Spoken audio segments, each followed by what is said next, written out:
জানো আমি কি? আমি তো উসমান। তুমি তোমার জিনিসটা বিক্রি করবা, যুদ্ধ লাগবে, জীবন রক্ষা করতে হবে। তুমি সাধারণ মানুষ না, অসাধারণ মানুষ, আল্লাহর নবীর বন্ধু। এখন তুমি হইতে যাচ্ছ খাতুনে জান্নাত, ফাতেমার স্বামী। তুমি সাধারণ মানুষ না। এ আলী, এই নে টাকা, এই ডাল তুমি আমারে দিয়া দাও।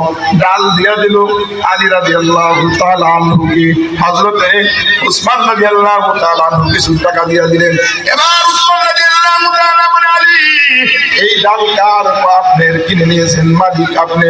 এবার হযরতে উসমান রাদিয়াল্লাহু তাআলা আনহু ডাক দিয়া বলে, আলী, এই জন্য ওর ডাল তোমাকে দিয়া দিলাম। বাড়িতে চলে গেলেন, বিবাহ হয়ে গেল।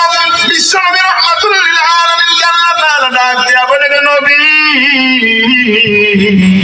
আপনি একটু আসমানের দিকে তাকায় দেখে, দুনিয়াতে হয়তো আনন্দ ফুর্তি তেমন হচ্ছে না, মেজবানদারির ব্যবস্থাও তেমন নাই, আপনার ঘরে খাবার নাই, আপনার ভালো বিছানা নাই, ভালো ঘর নাই, ভালো একটা কম্বল নাই, ভালো জুতা মোজা নাই। আপনার ঘরের কি অবস্থা? রাত্রে শুইতে গেলে আসমান দেখা যায়, খাজুর পাতার চাউনি, খাজুর পাতার বেড়া। ফরমায় আছেন বিবি আয়েশা খাতুন,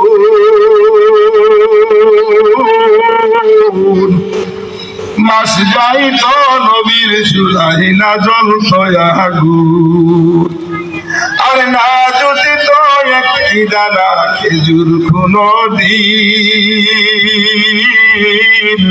আইরে আমার নবীর মায়ার দিন, আহার নিদ্রায় ত্যায্য করে সারা জীবন বেসইন। আইরে আমার নবীর মায়ার দিন। ফরমায় আছেন বিবি হাফসা খাতুন, মোটা সুতার কম্বল নবীর ছিলেন যে খান, আর এক চাদরে গাই বিছানায় শুইতেন শীতের দিন, আর এক চাদরে গাই বিছানায় শুইতেন শীতের দিন। আইরে আমার নবীর মায়ার দিন, আর নিদ্রায় ত্যায্য করি সারা জীবন বেসইন। আইরে আমার নবীর মায়ার দিন। ও আমার মায়ের, আমার বোনের, আমার খানার, আমার নারীরা, জেঠিরা, চাচিরা, আজকে একটু আপনি ভালো করে বুঝেন, কোন সে নারী, যে নারীর সন্তান হবে জান্নাতের যুবকদের সর্দার, যে নারীটা হবে জান্নাতে আপনাদের সর্দারিনী, এমন একজন নারী, যেই নারী আল্লাহর নবীর কলিজার টুকরা, আদরের দুলালি। নবী যদি কোথাও চাইতেন, ফাতেমার কাছে আগে আসতেন, কোথাও থেকে যদি আসতেন, আগে ফাতেমার কাছে আসতেন। যাওয়ার সময় বিদায় ফাতেমার কাছ থেকে নিতেন, আসার সময় সর্বপ্রথম সাক্ষাৎ ফাতেমা রাদিয়াল্লাহু তাআলা আনহার সাথে করতেন।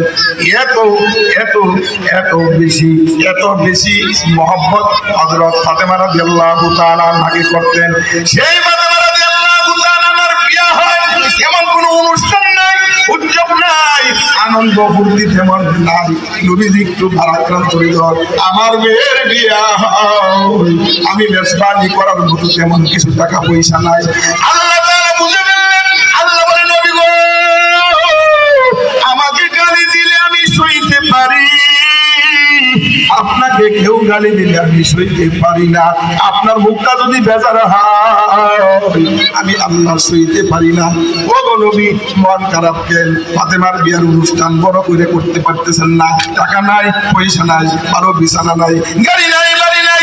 ও নবী, টাকা দেখেন আসমানে, আপনার মেয়ে ফাতেমার বিয়ার অনুষ্ঠান আসমানে প্রত্যেকটা ফেরেশতা আনন্দের সাথে করতেছে। আসমানে আনন্দের সাথে অনুষ্ঠান হচ্ছে। নবী আল্লাহ তাআলার সেই নবীজি আদরের টুকরা, কলিজার টুকরা ফাতেমা রাদিয়াল্লাহু তাআলা আনহা বাড়িতে নিলেন, হযরত আলী বাড়িতে নিলেন। যাওয়ার পর ভালো বাসুর ঘর নাই, ভালো বিছানা নাই, ভালো খাট পালন নাই, সুখের চাল বাড়ি নাই, ভালো জুতা নাই, মোজা নাই, কসমেটিক নাই। আইলাইনার, লিপলাইনার, কুমকুম, ফুট পালিশ, ঠোঁট পালিশ, আলকাতরা, চুল পাউডার, এইগুলি তো দূরের কথা, ঠিক মতনে খাবার দিতে পারে না, ভালো বিছানা দিতে পারে না, ভালো পোশাক দিতে পারে না, ভালো চিকিৎসাও দিতে পারে না। এই অবস্থার ভিতরে হযরত ফাতেমা রাদিয়াল্লাহু তাআলা আনহা ভীষণ অসুস্থ, ঘরের মধ্যে খাবার নাই। হাসান হোসেন রাদিয়াল্লাহু তাআলা আনহু একদিন বলতেছেন, মা আর পারছি না, খিদার যন্ত্রণায় জীবনটা শেষ হয়ে যাচ্ছে। শুধু এতটুকু বলছিলেন।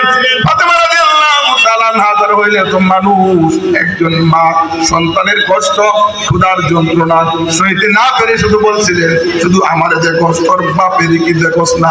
এই কথাটা বলতে দেরি হযরত আলী রাদিয়াল্লাহু তাআলা আনহু বাড়িতে ঢুকতেছিলেন। সারাদিন কোনো কাজ পান নাই, টাকা নাই, পয়সা নাই, কি নিয়ে বাজার থেকে আসবেন, কি আনবেন ফাতেমার জন্য, হাসান হুসাইনের জন্যই বা কি আনবেন। কিন্তু বাড়ির গেইটে ঢোকার আগেই যখন ফাতেমা বলল, তুই খালি আমারে দেখোস, তোর বাবারে কি দেখোস না, হযরত আলী লজ্জায় বাড়িতে না ঢুকে বাড়ির থেকে বিদায় হয়ে গেল।